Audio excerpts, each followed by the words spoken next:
We're federal agents. We don't need your permission. Actually, you do.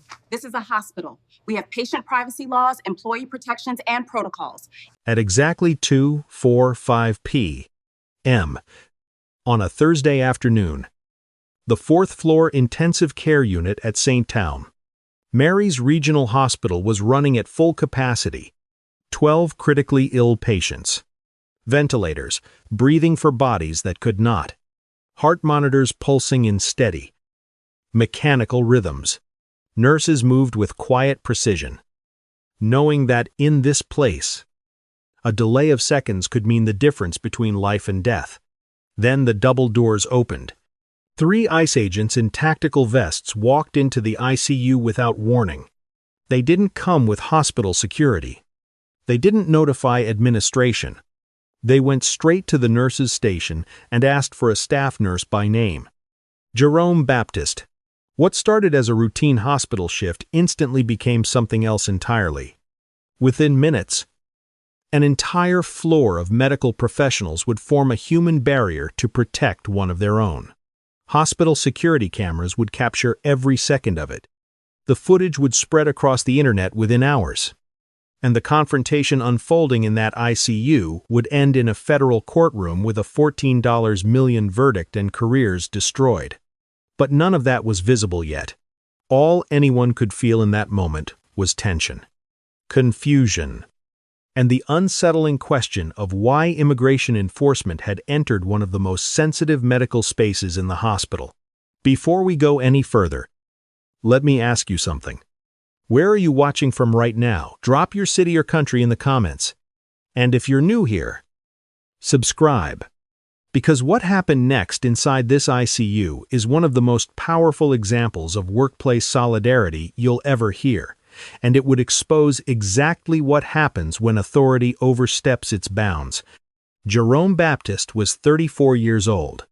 For the past 7 years, he had worked as an intensive care nurse at St. Tant, Mary's Regional Hospital. Trusted with the sickest patients, the hospital admitted. He wasn't just experienced, he was the kind of nurse physicians specifically asked for when a case was complicated and the margin for error was razor thin. Jerome was Haitian American. Born in Port-au-Prince and brought to the United States when he was just 2 years old. His parents fled political violence with nothing but suitcases and hope. Settling in Brooklyn, where Jerome grew up attending public schools. Learning early what it meant to work for everything you earned. He waited tables, worked night shifts, and took out loans to put himself through nursing school at SUNY. Graduating with honors. Colleagues described him as calm under pressure. The nurse who noticed subtle changes before machines sounded alarms. The one who volunteered for double shifts when the unit was short-staffed and never complained. His performance reviews were flawless. His supervisors trusted him. Patients who survived their ICU stays remembered his voice, his patience, and the way he treated them like people instead of diagnoses. At 19, Jerome became a naturalized U.S. citizen. He had the certificate. He had a passport. He voted. He paid taxes.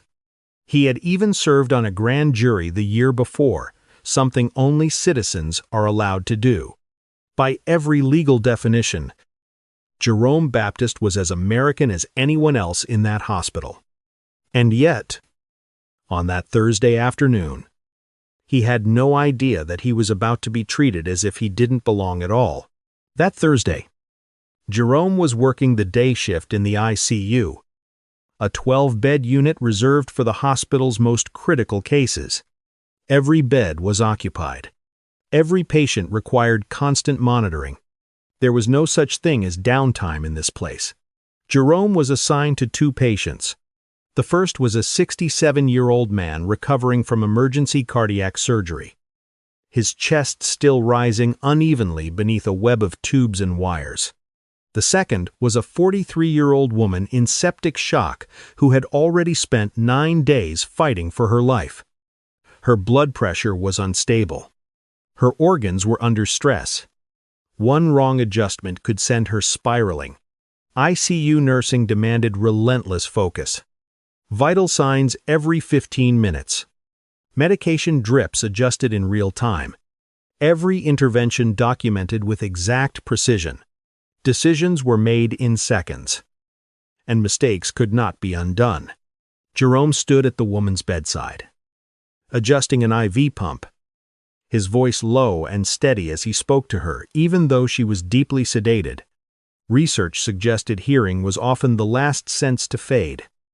And Jerome believed that patients deserved to be treated like people, not machines. That's when he noticed someone standing in the doorway. It was Patricia Reeves, the charge nurse. Her expression stopped him cold. He had worked with Patricia for years, through codes, deaths, and impossible shifts. But he had never seen that look on her face before, a mix of urgency, anger, and restraint. "Jerome," she said quietly, careful not to draw attention. "Don't react, but we have a situation." Patricia stepped just inside the room, keeping her voice low but firm. "There are ICE agents at the nurses' station," she said. "They're asking for you by name." For a moment, Jerome didn't process the words. ICE. Immigration Enforcement. In the ICU, none of it made sense. "Why would ICE be here?" he whispered, his hand still resting on the IV pump. "I don't know." Patricia replied, "But they're demanding to speak with you. And I told them they are not interrupting patient care. Dr. Kim is with me. And she agrees." Jerome felt his chest tighten. He was a citizen. He had documents. There was no reason for immigration agents to be looking for him.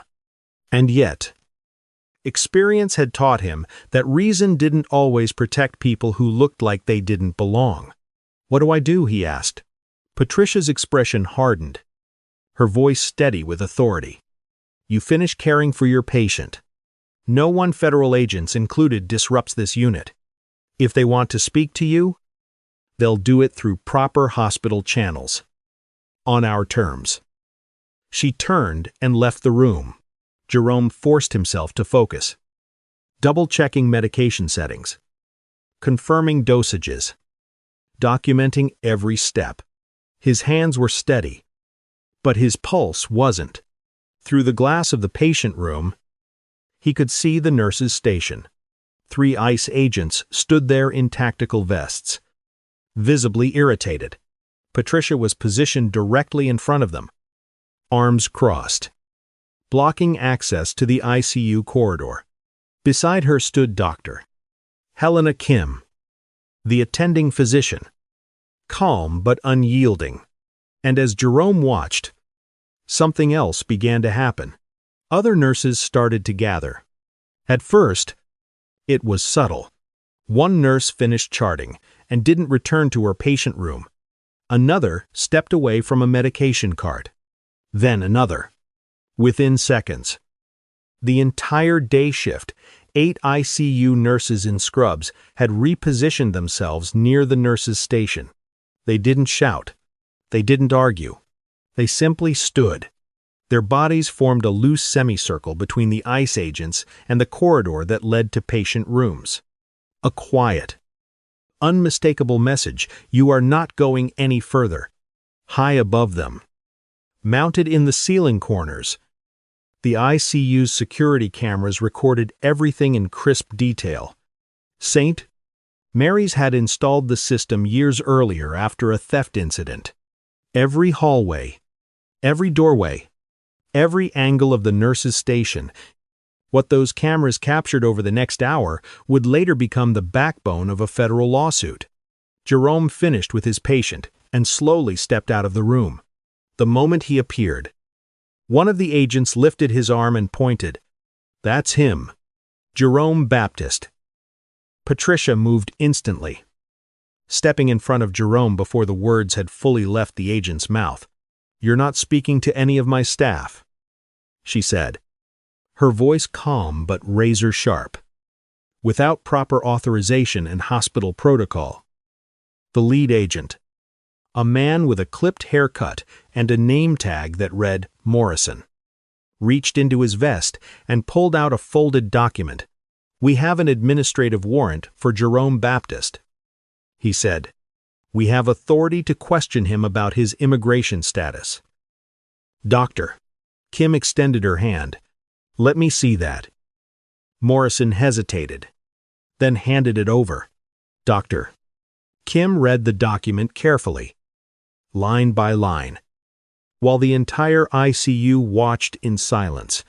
"This is not a judicial warrant," she said finally. "It's an administrative document.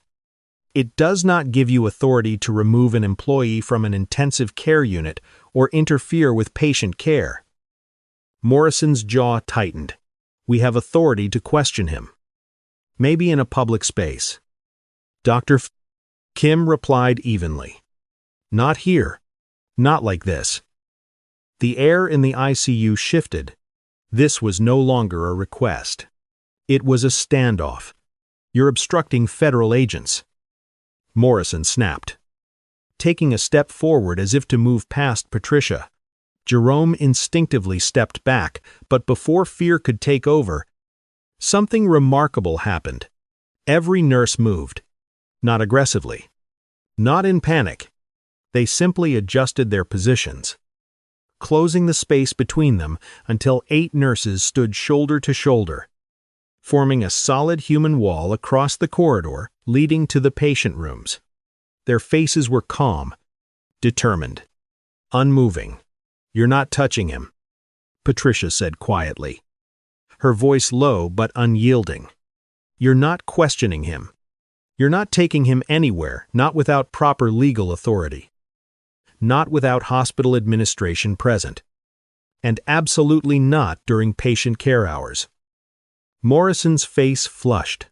"You're interfering with an active immigration enforcement action. We're protecting our colleague and our patients." Patricia replied, "There's a difference." One of the other agents lifted his radio. "We need backup at St. Mary's Regional Hospital. 4th floor ICU. Multiple subjects interfering with enforcement." "Dr." Kim pulled out her phone. "And I'm calling hospital administration, legal counsel, and security. Let's see who arrives first." The tension was electric. The agents couldn't force their way through without laying hands on healthcare workers, an image that would look catastrophic on camera. The nurses didn't move. They had made a collective decision in silence, and they were committed to it. Jerome stood behind his colleagues, barely breathing. These were people he had worked beside for years, people he had covered shifts for, laughed with during rare quiet moments, trusted with his life in emergency situations. "Jerome." "Doctor," Kim called out without turning around.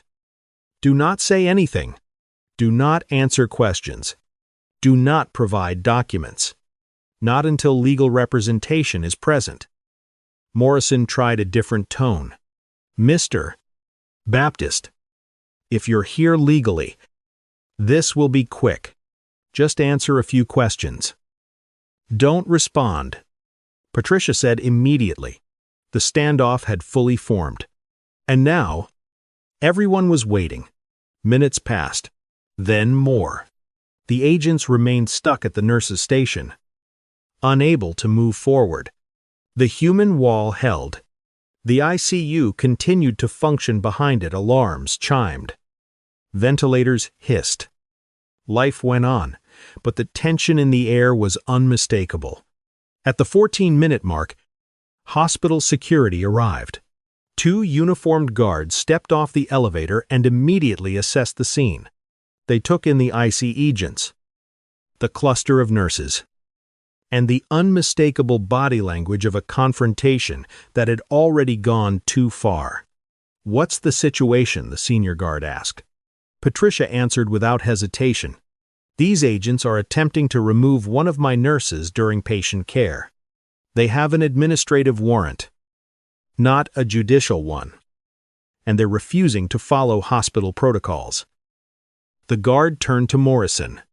"Sir, this is a hospital. Law enforcement access to patient care areas requires coordination with administration. This is immigration enforcement." Morrison replied sharply. "We don't answer to hospital policy." The guard didn't raise his voice.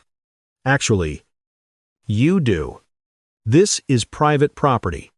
The hospital determines who enters patient care areas and under what conditions." Morrison's jaw clenched.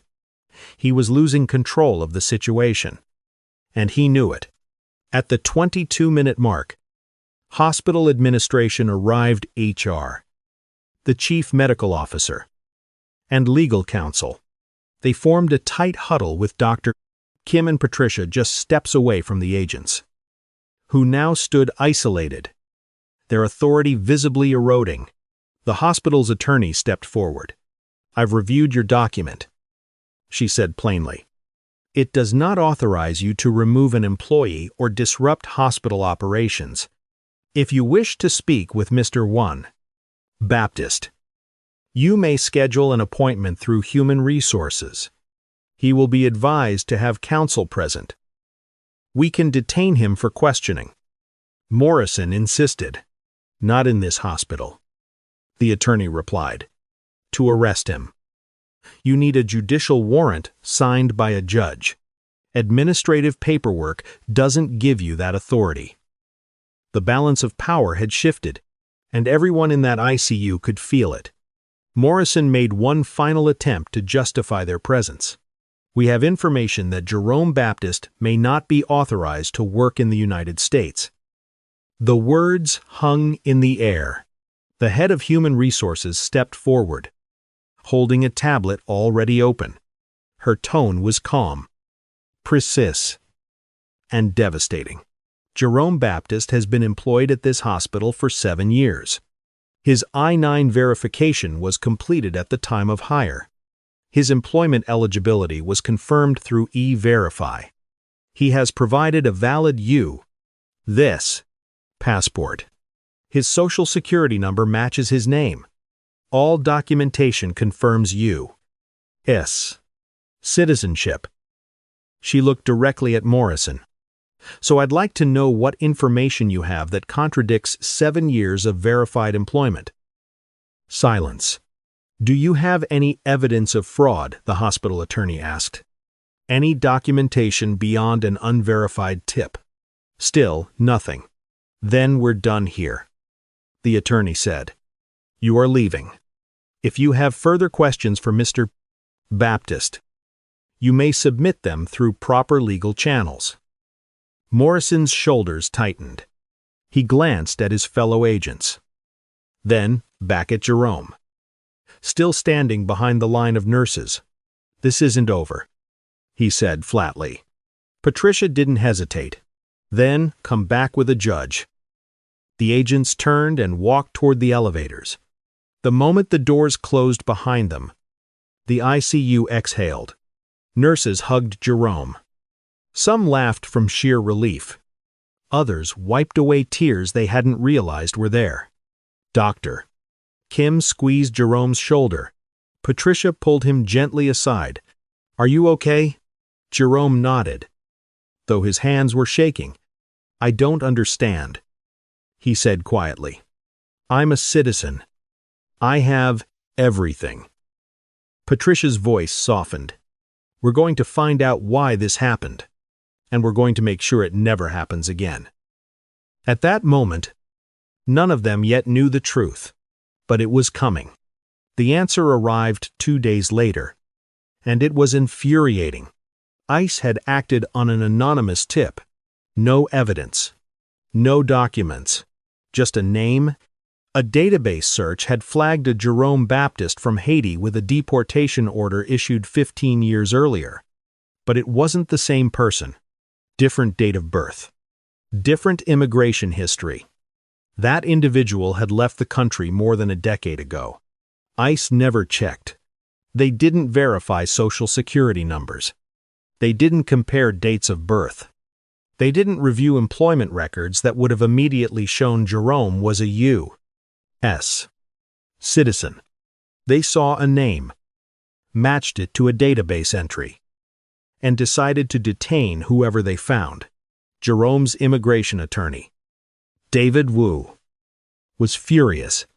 "This is textbook negligent enforcement," he said. "Names alone are not identification. This is how citizens get detained." The ICU security footage told the rest of the story. Agents arriving without notice, presenting an administrative warrant with no judicial authority, attempting to remove a healthcare worker during patient care. Within a week, the footage went viral. A nurse who'd been there that day posted online, "Today, I watched my entire ICU stand between ICE and our colleague. This is what solidarity looks like." The post spread across the country. News outlets picked it up. Hospital nurses form human shield to protect colleague from ICE. Public reaction was overwhelming. Healthcare workers shared their own stories. Legal experts condemned the overreach. And 6 months later, Jerome Baptist filed a federal lawsuit that would change everything. The federal complaint was sweeping and unflinching. Jerome Baptist sued the 3 ICE agents individually, along with their supervisors, the regional office, and the Department of Homeland Security. The allegations were severe attempted unlawful seizure in violation of the Fourth Amendment, deprivation of liberty without due process under the Fifth Amendment, and racial and ethnic profiling in violation of the 14th Amendment.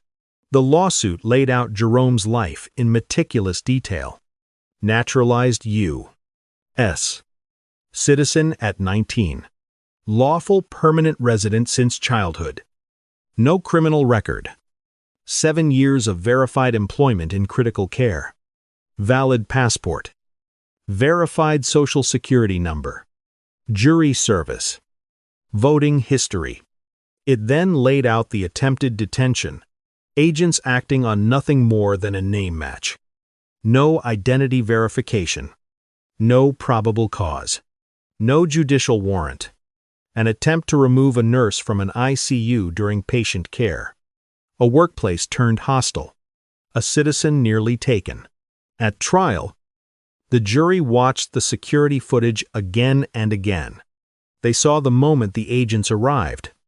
The nurses quietly stepping into place. The human wall forming. The agents growing frustrated. The hospital administration refusing to back down. Expert witnesses explained the law in simple terms. You cannot seize someone based solely on a name. Probable cause requires individualized verification. Administrative warrants do not authorize arrests in private workplaces. Jerome testified about the aftermath. Panic attacks. Fear of going to work. The constant dread that agents would return. "I almost left nursing," he told the jury, "because the place I saved lives no longer felt safe." The courtroom was silent, and when the jury finally deliberated, it didn't take long. The jury deliberated for 2 full days. When they returned, the verdict was unmistakable. The agents were found liable for attempted unlawful seizure, liable for negligent enforcement, liable for violating Jerome Baptist's constitutional rights, and liable for intentional infliction of emotional distress. Compensatory damages were set at $3 million. Punitive damages meant to punish and deter came to $10 million. Total $14 million. It was one of the largest verdicts ever awarded in a case involving immigration enforcement against a U. There is citizen. The message was clear. Names are not identities. Databases are not probable cause. And laziness backed by authority carries a very real price. The consequences were immediate. All 3 ICE agents were terminated. Their supervisor was demoted. Internal investigations revealed systemic failures in verification procedures. forcing the agency to rewrite its enforcement protocols. Field agents were now required to verify at least 3 independent identifiers' name, date of birth, and either social security number or physical description before attempting any detention. Hospitals were formally reinforced as sensitive locations, requiring heightened authorization for any enforcement action. The ripple effects extended far beyond Jerome. And yet, for him, the hardest part wasn't the verdict. It was finding his way back to the place where it had all begun. Jerome Baptist never left St. Mary's. He returned to the same ICU, the same 4th floor, the same nurses' station where everything had unfolded. The machine still hummed. The alarms still chimed. Patients still arrived at the edge of life and death. But something in that space had changed. Jerome used part of the settlement to create a legal defense fund for healthcare workers who might one day face the same kind of overreach. He partnered with immigrant rights organizations to train nurses and hospital staff on what to do if federal agents ever showed up without proper authority. Know your rights. Know your protocols. Stand together. 2 years later, Jerome stood on a stage at a national nursing conference. Looking out at thousands of nurses from across the country, he told them about the moment ICE walked into his ICU, about the fear, the confusion, and the instant when 8 colleagues stepped forward without saying a word. "I'm standing here today," he said, "because my coworkers decided that protecting me mattered more than staying silent. They didn't know how it would end. They just knew it was wrong." Back at St. Mary's, there's now a small plaque mounted behind the nurses' station. It doesn't name Jerome. It doesn't mention ICE or lawsuits or verdicts. It simply reads, "On this unit, we protect our own." So let me ask you, if federal agents showed up at your workplace to take a colleague without proper verification, what would you do? Would you step aside, or would you stand your ground? Drop your thoughts in the comments. And if this story reminded you that solidarity has power, hit subscribe. These stories aren't just about money or courtrooms. They're about ordinary people choosing courage when it matters most. See you in the next one.